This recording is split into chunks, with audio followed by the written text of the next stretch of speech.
The reason I love gaming more than any other medium of entertainment is the direct control it gives to us, the players. When watching a movie or TV show, the characters on screen usually have a problem or task they must solve, with us, the viewer, being a neutral third party that has no direct control or say in their actions, with the exception of the rare interactive story like Black Mirror Bandersnatch. But I'm trying to make a point.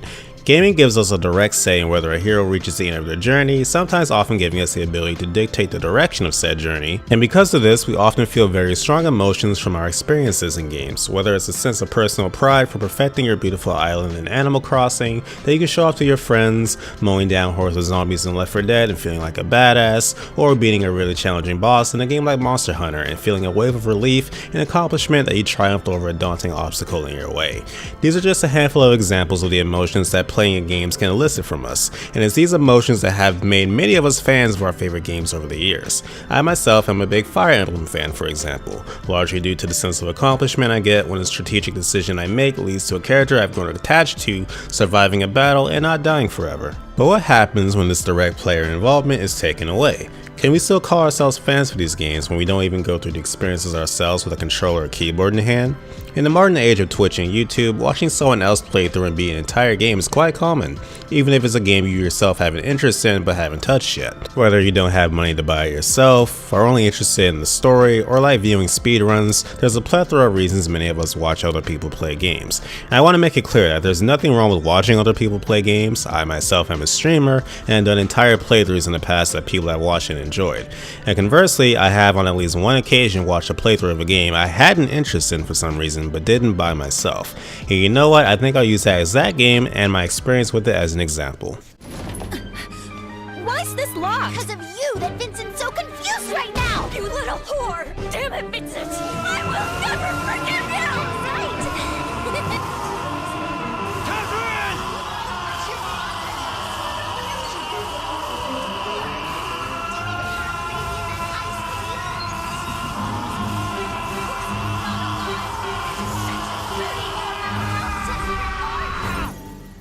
In the game Catherine, our protagonist is stuck between choosing two women. Catherine with a K, his longtime girlfriend who's career-oriented, serious, and wants to settle down, but is over-controlling, and to Vincent, not very exciting.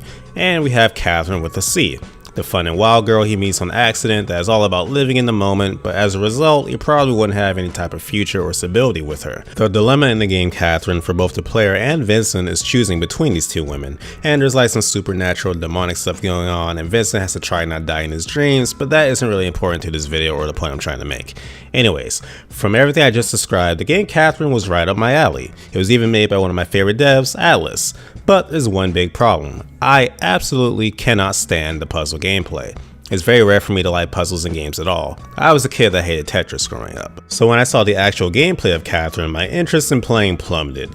But luckily for me, this is the 21st century and YouTube exists. So I watched someone play the route of the game I was interested in while skipping every single gameplay segment. So since I experienced the game this way, do I have the right to call myself a fan of it? Honestly, I don't know. Personally, I got what I wanted from the game and had zero regrets with how I went about it, but at the same time, I myself didn't help Vincent make any tough choices, nor did I use my brain to navigate him through his hellish dreams full of tower puzzles. If you were to put myself and someone that played the game properly in the same room together to talk about our experiences with the game, I imagine there may be a bit of awkwardness. I can talk all day about Vincent and the Catherines, but if the topic of how daunting or easy a certain puzzle was gets brought up, you know, the very core would make Catherine a game and not an interactive movie, I'd have nothing to contribute. And at that point, would I really have the right to disagree if the other person claimed I didn't experience the game properly or that I wasn't a real fan? Some can easily call that elitism, but I do think it's an interesting question, since the argument can also be made that the gameplay is just a driving force to get you from the narrative point A to narrative point B.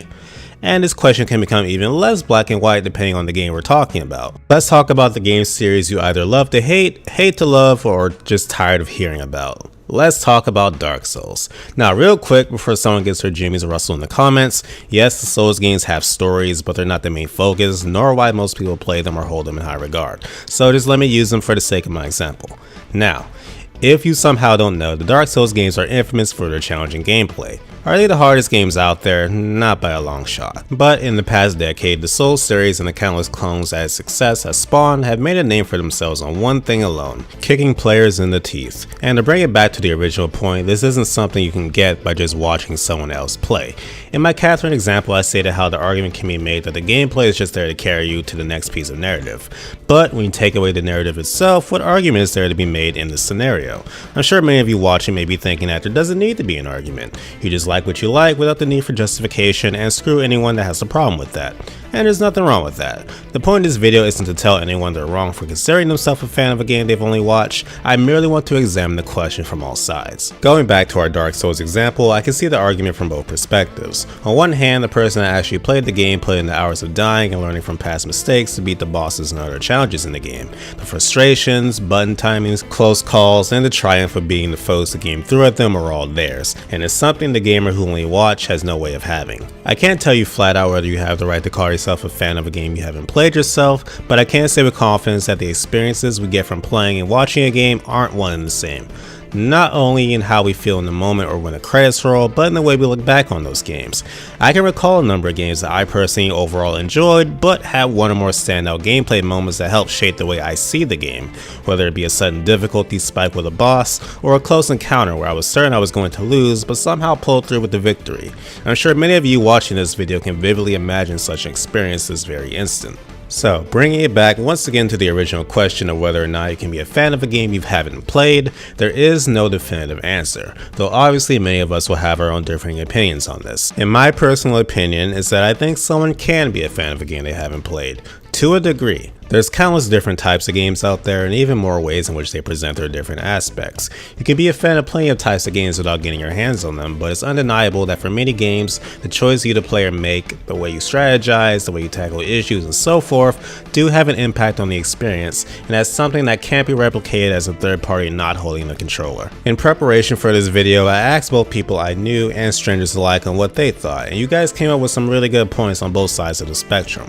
Many of you said that there are certain games out there that you love because you either saw a streamer or a loved one play and it was entertaining to you, and you likely wouldn't have ever touched the game yourself, whether it was due to gameplay or a lack of skill. Some of you say you fell in love with the game's world solely for the music or the character designs. These are all solid reasons and you're not wrong for having them.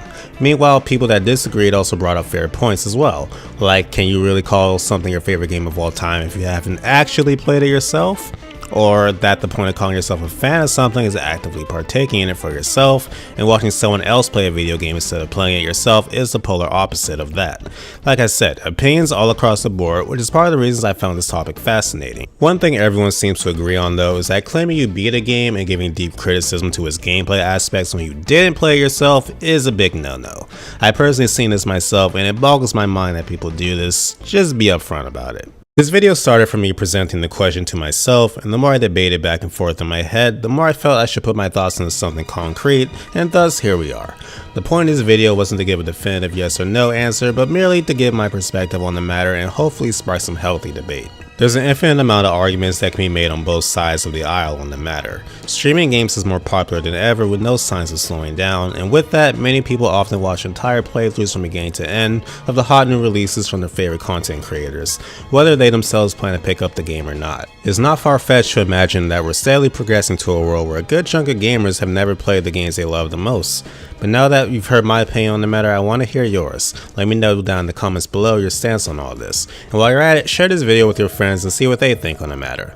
Thanks for watching, guys. I'll see you later. A big thank you to this month's patrons: Buttermilk Mike, Nightmare Alpha, Roland Glenn, and Westtown HD. Your support is always appreciated. Thank you guys so much. And if you want to become a patron, check out my Patreon link in the description below. Thank you guys. Later.